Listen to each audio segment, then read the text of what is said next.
In this video, I'm going to show you how to install GOG step by step so you can get set up quickly and start using GOG Galaxy without confusion. This is a simple process, but I'll walk you through it clearly so you know exactly where to click and what to do.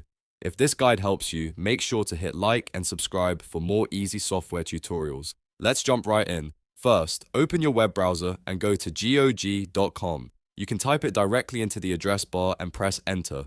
Once the website loads, you'll be on the official GOG homepage.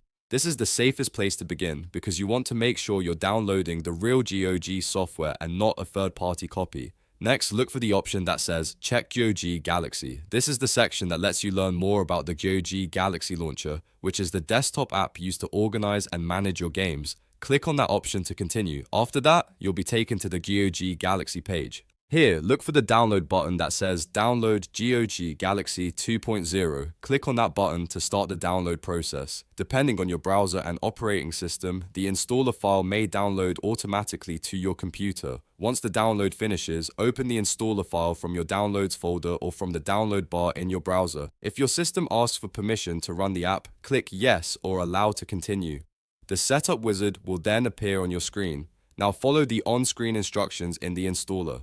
You may be asked to accept the terms, choose an installation location, and confirm the setup. In most cases, the default settings are fine, so you can continue by clicking Next or Install until the process is complete. When the installation is finished, launch GOG Galaxy. If prompted, sign in with your GOG account or create one if you don't already have one. Once you're logged in, you can begin browsing your library, installing games, and managing everything in one place. And that's it. You've now installed GOG and set up GOG Galaxy on your computer. If this video helped you out, please give it a thumbs up, subscribe to the channel, and turn on notifications so you never miss the next tutorial. Thanks for watching, and I'll see you in the next one.